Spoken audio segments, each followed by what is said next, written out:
Hello viewers, welcome to our channel టెల్కోటర్స్. So viewers, ఇవాళ మీకు యూస్ఫుల్ అయ్యే వీడియో చెప్తున్నాను, అందుకోసమే స్కిప్ చేయకుండా చూడండి. అండ్ మన ఛానల్ని సబ్స్క్రైబ్ చేయని వాళ్ళు సబ్స్క్రైబ్ చేయండి. నాకు సపోర్ట్ చేయాలనుకునే వాళ్ళు సబ్స్క్రిప్షన్ ద్వారా సపోర్ట్ చేయొచ్చు. మన ఛానల్లో లేటెస్ట్ అప్డేట్స్ కాకుండా ఇప్పుడు మీకు ఇంటర్ ఎగ్జామ్స్ ఉంటున్నాయి కదా, ఇంటర్ ఎగ్జామ్స్కి సంబంధించిన important questions and model papers కూడా ఎన్నో ఒక 5 to 6 years నుంచి ఉన్న క్వశ్చన్స్ మోడల్ పేపర్స్ కంపల్సరీగా డైలీ పోస్ట్ చేస్తున్నాను. అందుకోసమే మన ఛానల్ని సబ్స్క్రైబ్ చేసేసుకోండి ఇప్పుడే. ఇవాళ నేను inter first year English important questions చెప్తాను అండ్ పేపర్ ప్యాటర్న్ కూడా చూపిస్తాను. ఒకేసారి అయిపోతుంది.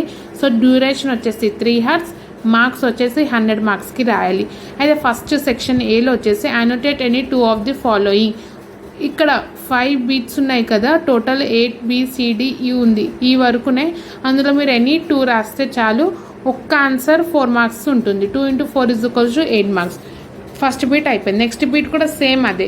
అనోటేట్ any 2 of the following in above 100 words each.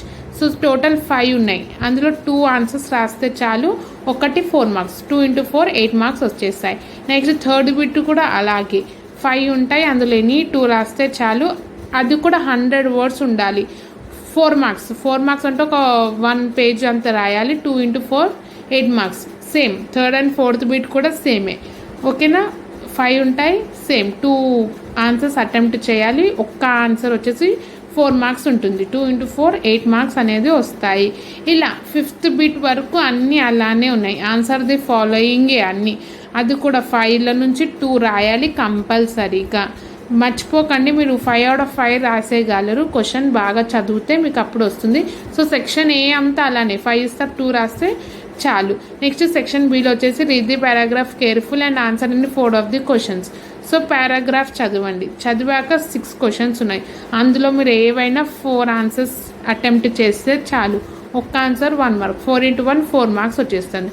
Same 7th beat కూడా అలానే. Read the following paragraph careful and answer any 4. ఇది కూడా పారాగ్రాఫ్ ఇస్తారు, దాని కింద 6 questions ఇస్తారు.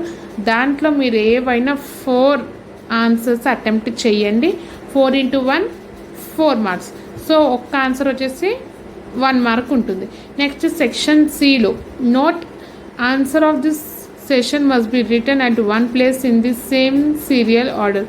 సో మీరు ఎక్కడ రాసింది ఒకే లైన్లో రాయాలని చెప్తున్నారు. ఫస్ట్ బీట్ వచ్చేసి match the following, second bit వచ్చేసి identify the parts of speech. ఎన్ని 8 రాస్తే చాలు. పార్ట్స్ ఆఫ్ స్పీచ్ 10 ఉన్నాయి కదా, ఎన్ని 8 రాస్తే చాలు. ఒకటి ½ mark ఉంటుంది. 8 into ½ = 4 marks. Next 10th beat కూడా అలానే. ఎన్ని 8 రాయాలి. ఎన్ని 8 రాస్తే చాలు, మీకు ½ mark వచ్చేస్తుంది. 8 into ½ = 4 marks మీరు స్కోర్ చేయవచ్చు సెక్షన్ సిలో. నెక్స్ట్ సెక్షన్ సిలో కూడా fill in any 8 of the following blanks with suitable propositions. So prepositions అంటే మీకు ఆల్రెడీ తెలుసు, అవి చేయొచ్చు. అన్నీ మీకు మ్యాక్సిమం వచ్చేసి ఆప్షన్స్ చాలా ఇచ్చారు. ఎనీ 4 అని అంటున్నారు, ఎనీ 2 అంటున్నారు. సో మీరు ఆన్సర్స్ రాసేటప్పుడు క్వశ్చన్ బాగా చదవండి. ఇప్పుడు నేను చదువుతున్నాను, వినండి. 13 rewrite any 4 of the following sentence as directly. So 6 ఇచ్చారు. 6లో ఏమైనా 4 రాయొచ్చు. మీరు అన్నీ ఒక్కొక్కసారి క్వశ్చన్ చదవరు, అందుకోసమే అన్నీ రాస్తారు, టైం వేస్ట్ అవుతుంది. ఏవైనా కరెక్ట్ 4 రాస్తే చాలు, మీకు 4 out of 4 వస్తాయి. సేమ్ 14th బీట్ కూడా అలానే. 6 questions ఉన్నాయి, రైట్ ఎనీ 4 అని అంటున్నారు. 4 రాసేయండి, 4 marks వస్తాయి. నెక్స్ట్ 15th బీట్ కూడా అలానే. ఎనీ 8 అని అన్నారు. సో 10 questions ఎనీ 8 అంటే ఎనీ 8 రాయండి. 10కి 10 రాయొచ్చు, ఒకవేళ టైం ఉంటే మీరు రాయొచ్చు, కానీ టైం లేకపోతే మీరు స్కిప్ చేయొచ్చు. ఎనీ 8 రాస్తే చాలు. నెక్స్ట్ 17th బీట్ కూడా రైట్ ఎనీ 4. టోటల్ 6 ఇస్తే రైట్ ఎనీ 4 అని అంటున్నారు. 4 into 1 = 4 marks. అలా నెక్స్ట్ 18th బీట్ కూడా ఎనీ 4. ఏమైనా ఎనీ 4 సర్కిల్స్ చేస్తే చాలు అని వాళ్ళు మెన్షన్ చేశారు. నెక్స్ట్ 19th బీట్ కూడా సేమ్, ఎనీ 4 అటెంప్ట్ చేయండి అని అంటున్నారు. అండ్ 20 బీట్లో వచ్చేసి ఆప్షన్ ఉంది, మీరు ఆ టేబుల్ని ఆ గ్రాఫ్ని చూసైనా ఏమైనా రాయొచ్చు. నెక్స్ట్ ఈ పారాగ్రాఫ్ చదివి ట్రీ డయాగ్రామ్ చేసినా చాలు. ఈ రెండిట్లో ఒక ఆప్షన్ని సెలెక్ట్ చేసుకోండి, మీకు ఏది ఈజీగా ఉంటుందో. Thank you for watching.